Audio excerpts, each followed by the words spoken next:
विश्व महिला दिन की बहुत सारी शुभकामनाएं। बात की शुरुआत मैं एक छोटी सी कविता से करना चाहता हूँ आपके लिए। तुमने कहा था हम एक हैं, हम एक ही हैं, तो अपने बराबर कर दो ना। मैं जब भी बदलती हूँ हमारे बच्चों की नैपी, तुम भी दूध की बोतल भर दो ना। बस यूं ही कहकर हम एक है, हम एक है, कहाँ जिंदगी चलती है। बस यूं ही कहकर हम एक है, हम एक है, कहाँ जिंदगी चलती है।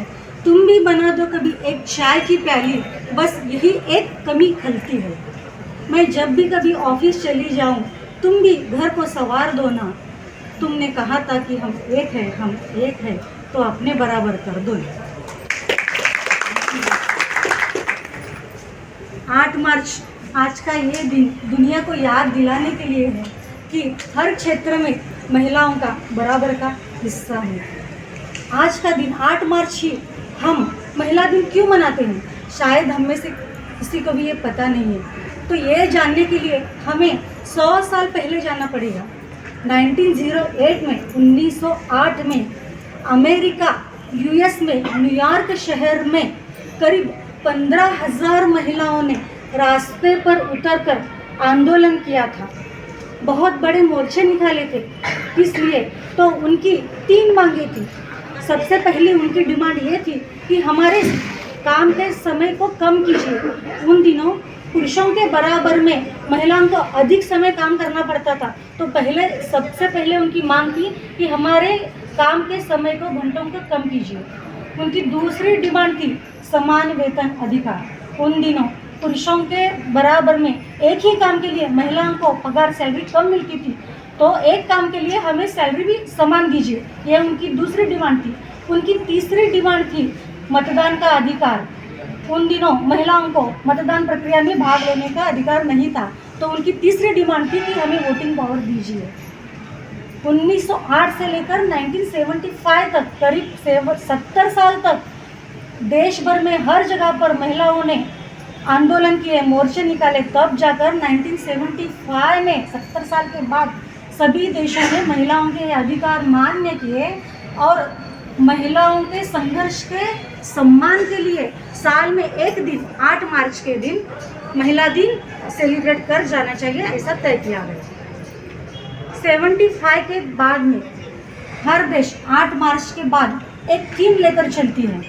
जैसे कि फॉर एग्जाम्पल कोरोना के बाद आफ्टर लॉकडाउन देश भर सभी व्यवहार ऑनलाइन होने लगे।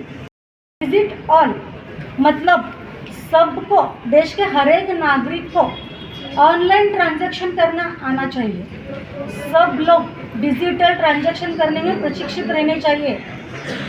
हमारे देश की सिचुएशन ये है, हमारे देश की 90% महिलाओं को ऑनलाइन ट्रांजैक्शन करना ही नहीं आता। सोचिए, हमारे देश की आधी आबादी जो महिलाएं हैं ऑनलाइन ट्रांजैक्शन ही नहीं करती, तो इसका असर ये होगा कि हमारे देश का जीडीपी रेट जो है वो नीचे आ जाएगा। हमारे देश की इकोनॉमिकल कंडीशन लो हो जाएगी और इससे हमारा देश का ही नुकसान होगा और हमारे आने वाली जनरेशन का भी बहुत सारा नुकसान होगा। तो इसलिए आज के इस दिन, इस अवसर पर मैं आपसे ये विनती करना चाहती हूँ कि हर घर पर, हर महिला पर हमें ध्यान देना है कि कंप्यूटर का नॉलेज, एटलीस्ट बेसिक नॉलेज तो उनको आना चाहिए। कंप्यूटर की ऑनलाइन ट्रांजैक्शन हम कर सके इतना तो हमें आना ही चाहिए, तभी हमारा देश आगे बढ़ेगा और हम दुनिया में नंबर 1 बनेंगे।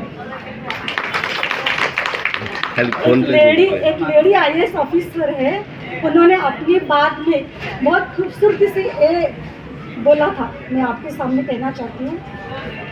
हमारी आँखों में ज्वाला है, आप हमें प्रकाश दो।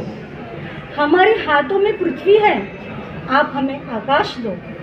हम और कुछ नहीं चाहते, हम और कुछ नहीं चाहते, आप हमें बस एक व्यक्ति होने का एहसास दो। बस आज के लिए इतना ही हो। मेरी बात आपको समझ में आई होगी। जय हिंद, जय कर्नाटक।